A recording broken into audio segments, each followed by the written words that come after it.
ജനങ്ങൾക്ക് വന്നിരിക്കുന്നത്.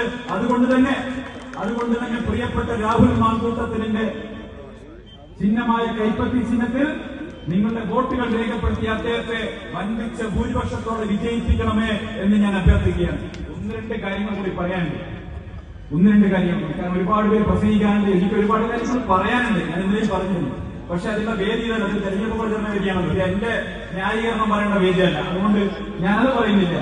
ബഹുമാന്യനായിട്ടുള്ള BJPയുടെ സംസ്ഥാന പ്രസിഡന്റ് ഇന്നലെ പറഞ്ഞത്, അദ്ദേഹം ഒരു പ്രയോഗം നടത്തി, നിങ്ങൾ കേട്ടിട്ടുണ്ടായിരിക്കും. ശിഖണ്ഡിയെ മുൻനിർത്തി, അല്ലെ, കൗരവപ്പട, അങ്ങനെയാണോ പറയുന്നത്? ശിഖണ്ഡിയെ മുൻനിർത്തി കൗരവപ്പട ചെയ്തതുപോലെയുള്ള യുദ്ധം വന്നവർ.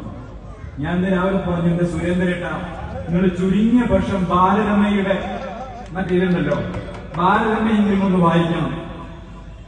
ഏത് ഇവിടെ ശിഖണ്ഡിയെ മുൻനിർത്തി യുദ്ധം ചെയ്തത് പാണ്ഡവപ്പടയാണ്, കൗരവപ്പടയല്ല. മൂപ്പർ എന്തുകൊണ്ടാണ് ഇങ്ങനെ പറഞ്ഞത് എനിക്കറിയില്ല. അപ്പൊ അതുകൊണ്ട് ഇത്തരം കാര്യങ്ങൾ അവഗാഹമില്ലെങ്കിൽ, അറിവില്ലെങ്കിൽ അത് പ്രകടിപ്പിക്കാതിരിക്കുക എന്നുള്ളതാണ് സാമാന്യമായിട്ടുള്ള ബുദ്ധി. ദയവ് ചെയ്ത് ഇനി ട്രോളുകൾ ഏറ്റുവാങ്ങാൻ വേണ്ടി വരരുത്. ദയവ് ചെയ്ത് ഇത്തരം കാര്യങ്ങൾ പറയുന്നതിന് മുമ്പ് പഠിച്ചിട്ട് പറയാൻ വേണ്ടി ശ്രമിക്കണം, അല്ലെങ്കിൽ പറയരുത്. ഇത് മാത്രമേ പറയുന്നത്. ഇവിടെ ഒരുപാട് കാര്യങ്ങൾ ബാക്കി പറയാനുണ്ട്. എന്തായാലും ഇന്നിപ്പോ മുഖ്യമന്ത്രിക്ക് വലിയ പരാതി. മുഖ്യമന്ത്രി പറയുന്ന ഒറ്റ കാര്യം, സന്ദീപ് വാര്യർ പറഞ്ഞതും ചെയ്തുമായ പഴയ കാര്യങ്ങളൊക്കെ ഓർമ്മ വേണമെന്നാണ് പറയുന്നത്. ഒരു കാര്യം ഉറപ്പു തരാം, സന്ദീപ് വാര്യർ ഇന്നലെ വരെ പറഞ്ഞത്, മിനിഞ്ഞാന്ന് വരെ പറഞ്ഞത്, ഞാൻ അന്ന് വിശ്വസിച്ചിരുന്ന രാഷ്ട്രീയ പ്രസ്ഥാനത്തിന്റെ പ്രത്യയശാസ്ത്രപരമായിരുന്നു.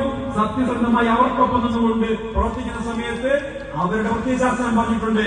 ആ വെറുപ്പിന്റെ, വിദ്വേഷത്തിന്റെ പ്രത്യയശാസ്ത്രത്തെ വലിച്ചെറിഞ്ഞുകൊണ്ടാണ് രാഹുൽ ഗാന്ധി നേതൃത്വം കൊടുക്കുന്ന ഈ സ്നേഹത്തിന്റെ പ്രത്യയശാസ്ത്രത്തിലേക്ക് ഞാൻ കടന്നു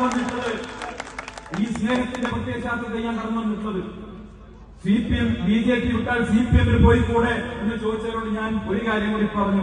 ആരെങ്കിലും വിയ്യൂർ സെൻട്രൽ ജയിലിൽ നിന്ന് കണ്ണൂർ സെൻട്രൽ ജയിലിൽ പോകുന്നത്, ഞാൻ ഈ ജയിലിൽ മോചിതനാണ്. 20 വർഷത്തെ ജീവപര്യന്തം അനുഭവിച്ച് മോചിതനാവാൻ വേണ്ടി വന്നയാളാണ് ഞാൻ. കണ്ണൂർ സെൻട്രൽ ജയിലിലേക്ക് മാറ്റി കിട്ടാൻ വേണ്ടി അപേക്ഷിച്ച ആളേ അല്ല. അതുകൊണ്ട് അതിന് താല്പര്യവുമില്ല. അതുകൊണ്ടാണ് ഞാൻ കോൺഗ്രസിന്റെ കൊടിയെടുത്ത് വന്നിട്ടുള്ളത്. ഒരു തർക്കവും വേണ്ട. കേരളത്തിലെ ഗ്രാമാന്തരങ്ങളിൽ പോയി ഇവരുടെ ഈ കൂട്ടുകെട്ടിനെ തുറന്നു കാണിക്കുന്ന പരിപാടികളുമായി കോൺഗ്രസിന്റെ പേരിൽ ഉണ്ടാകും എന്ന് ഉറപ്പ് നൽകിക്കൊണ്ട്, പ്രിയപ്പെട്ടവരെ, നിങ്ങളിൽ ഒരാളായി ഇന്നലെ മുതൽ എന്നെ സ്വീകരിച്ച ഈ പാലക്കാട്ടെ കേരളത്തിലെ ലക്ഷാവധി കോൺഗ്രസ് പ്രവർത്തകരുടെ മുന്നിൽ നമസ്കരിച്ചുകൊണ്ട്, UDF പ്രവർത്തകരുടെ മുന്നിൽ നമസ്കരിച്ചുകൊണ്ട്